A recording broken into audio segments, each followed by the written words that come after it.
일상생활에 답답하고 뭐 이런 부분들을 저희가 시원하게 풀어드리는 시간입니다.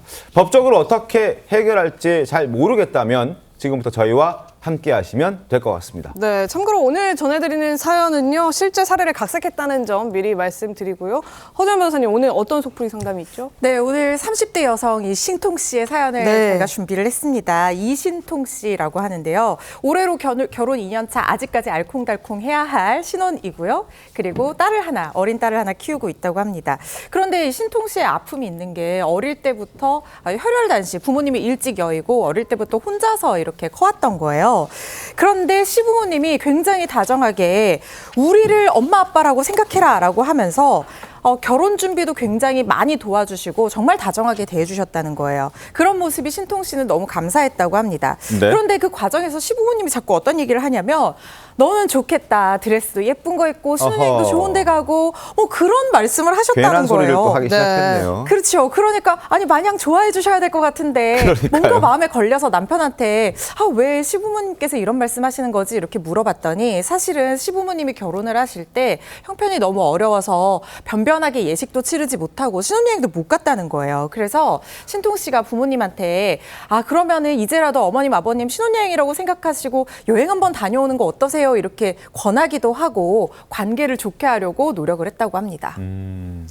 네, 저라도 만약에 그 시부모님이 저렇게 자꾸 이제 말씀을 하시게 되면 조금 마음에 불편할 것 같죠. 네, 걸릴 것 같긴 해요. 그리고 시부모님 뜻을 조금 더 들어드리려고 할 것 같고. 그래서 결혼식은 잘 끝낸 겁니까? 그렇습니다. 어쨌든 우여곡절 끝에 결혼식 잘 끝내고 신혼여행을 가기 위해서 공항에 딱 도착했는데 깜짝 놀라는 일이 벌어집니다. 시부모님이 막 이렇게 여행 복장으로 서프라이즈 이렇게 나타나신 거예요. 깜짝 등장하신 거군요. 신통 씨 너무 놀란 거예요. 아니 공항에 왜 시부모님이 캐리어를 들고 네가 왜 거기서 나와? 이런 거잖아요. 그래서 어머 아버님 어떤 일이세요 하니까 둘 다 내 자식이니까 같이 여행을 간다고 치고 이참에 너희가 가는 신혼여행 패키지도 우리도 똑같이 예약을 했다. 당연히 우리는 신경 쓰지 말고 너희는 너희끼리 우리는 우리끼리 여행하면 된다. 라고 말씀하셨지만 신통 씨는 어쩔 줄 몰라 하는 마음이 된 겁니다. 그런데 남편이 중간에서 좀 조절을 해줘야 되는데 남편이 은근히 반기면서 잘 됐네 뭐 이렇게 얘기를 했다는 거예요. 답답합니다. 근데 며느리는 어떻게 신경을 안 쓰겠어요. 그래서 이 불편한 신혼여행이 시작이 되는데 신혼여행 내내 패키지 일정을 같이 소화를 하면서요. 이건 뭐 신혼여행이 아니라 효도여행을 수발하는 그런 모양새가 됐다고 합니다. 신혼여행 갔다 온 이후 사실 결혼 생활도 굉장히 순탄치 않았을 것 같은데. 맞습니다. 시부모님이 이 약간 부담스러운 행동이 결혼 생활 내내 계속이 됐다는 거예요. 네. 하루에도 몇 번씩 영상통화를 거셨다는 겁니다.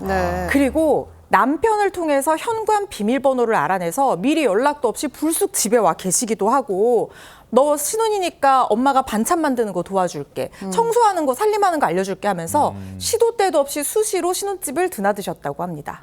그래서 신통 씨가 많이 불편을 했을 텐데 뭐 남편한테 얘기라도 한 건가요? 그 남편이 얘기를 했더니 남편이 항상 중요한 게 남편의 역할이 또 그럼요. 중요해서 역할 잘해야죠. 왜 웃으시는 거죠?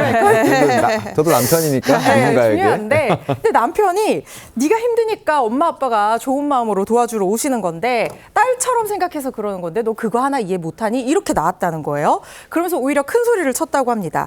그런데 신통 씨가 나는 아직까지는 그래도 시부모님이니까 어렵고 힘들고 늘 긴장된다. 그래서 현관 비밀번호라도 바꾸고 오실 때 미리 연락이라도 한 통 주시면 좋을 것 같다라고 남편을 설득을 해서 그렇게 하기로 부부가 결정을 했다고 합니다. 설자 변호사님, 그래서 시부모는 신통 씨 부부의 결정을 그대로 따르긴 했습니까? 아니요, 이제 이 부분과 관련해가지고 따르지 않으신 것 같아요. 그러니까 그래도 보고 싶잖아요. 그렇죠. 또 이제 자식도 보고 싶고 또 손주도 보고 싶고 그러니까 나중에는 이제 뭐 열고 오시다가 이제 아들이 얘기했지 않겠습니까? 그러다 보니까 나중에는 이 홈캠 요즘 설치 많이 하시죠. 그렇죠. 특히 아이 있는 집이라든지 아니면 반려동물이 있는 집은 보통 홈캠을 많이 설치를 하는데 이 홈캠 비밀번호를 알려달라 해가지고 몰래 보셨다는 거예요.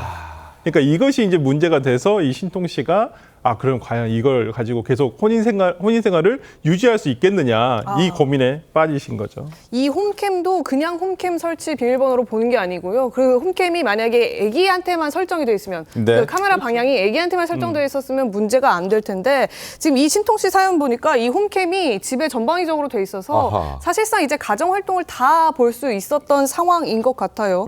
이 시부모 반응이 바로 이 사파네요. 그죠? 예, 지금 이제 뭐 청소하는 모습 이런 것들까지도 시부모님이 이제 마음만 먹으면 얼마든지 다 볼 수 있는 상황이었다는 거죠. 이 상황을 신통 씨는 또 몰랐던 거고요, 허 변호사님. 네, 그런데 이 시부모님이 이렇게 본다는 게 뭐 아들은 편할 수 있어요. 아들은 어차피 부모님이랑 같이 살았고 하니까. 그런데 네. 며느리 입장에서는 굉장히 내밀한 어떤 사적 영역을 누군가가 지켜보고 있다. 그것도 시어머님과 시아버님이 같이 보고 있었다라고 하면 굉장히 부담스러울 수가 있겠죠. 그래서 굉장히 소름 끼칠 정도로 이 신통 씨가 충격을 받았다고 합니다. 그래서 남편한테 아니 그 비밀 홈캠 그걸 볼 수 있도록 비밀번호를 알려주면 어떡하냐 이렇게 따져 물었다는 거예요. 그랬더니 남편이 이해를 못하면서 가족인데 뭐 어떠냐 이렇게 아하. 적반하장으로 나왔다는 거예요. 또 쓸데없는 소리가 나왔군요. 그러니까요. 그래서 직접 시부모님한테 이거는 얘기해야 되겠다 싶어서 말씀을 드렸다는 거예요. 그랬더니 시부모님이 오히려 혼내면서 너 우리 몰래 무슨 나쁜 짓을 하길래 그걸 왜 보여주고 싶어 하지 않고 숨기는 거냐라고 하면서 타박을 했다고 합니다. 미안해하거나 부끄러워하기는커녕 이렇게 타박하고 큰 소리치는 시부모님과 남편의 모습에 있는 정 없는 정이 다 떨어져 버린 신통신 그리고 거예요. 심지어 아까 사파 그림으로도 저희가 잠깐 보여드리긴 했지만 좀 가볍게 옷을 입고 있잖아요. 뭐 이렇게 민소매라든지 짧은 반바지 이런 복장에 대한 것도 시아버지가 지적을 했다면서요. 그렇습니다. 아니 집에서 아무리 집이라지만 이렇게 짧은 반바지나 뭐 신체가 너무 드러나는 옷을 입지 마라 이렇게 얘기를 해서 그래서 이 신통 씨가 알게 된 거예요. 그러니까 어떻게 홈캠에 알지 대해서. 이거를 뭐 이렇게 된 거잖아요. 그렇습니다. 그런데 신통 씨 입장에서는 집에서 편하게 반바지 입고 있을 수도 있는데 갑자기 그거를 시아버지가 보고 있고 거기다 이 복장에 대한 지적까지 한다고 하니까 수치심까지 느껴졌던 거예요. 사실 굉장히 시부모님 입장에서는 이 며느리 입장에서는 시부모님의 이런 행동이 상당히 부적절하다고 볼 수 있는 거죠. 이렇게 남의 사생활을 계속해서 지켜보는 것도 이게 물론 동의하에 설치가 됐고 네. 이 소리까지 뭐 실시간으로 뭐 도청이나 감청을 했다거나 이런 상황이 아니면 이게 법적으로 처벌받을 사안까지는 되기는 어렵고 또 시부모님이랑 며느리 관계니까 법적인 문제로 해결하는 것이 늘 답은 아닐 수 있거든요. 네. 그렇지만 이 상황 자체가 이 며느리 입장에서는 늘 사생활을 감시당하는 것 같고 또 자신이 집에서 편하게 입고 있을 수도 있고 편한 행동을 할 수도 있는데 그걸 어쨌든 시아버지가 지켜보고 있었다는 것은 상당히 수치심을 느낄 수도 있고 문제가 될 수 있는 그런 행동입니다.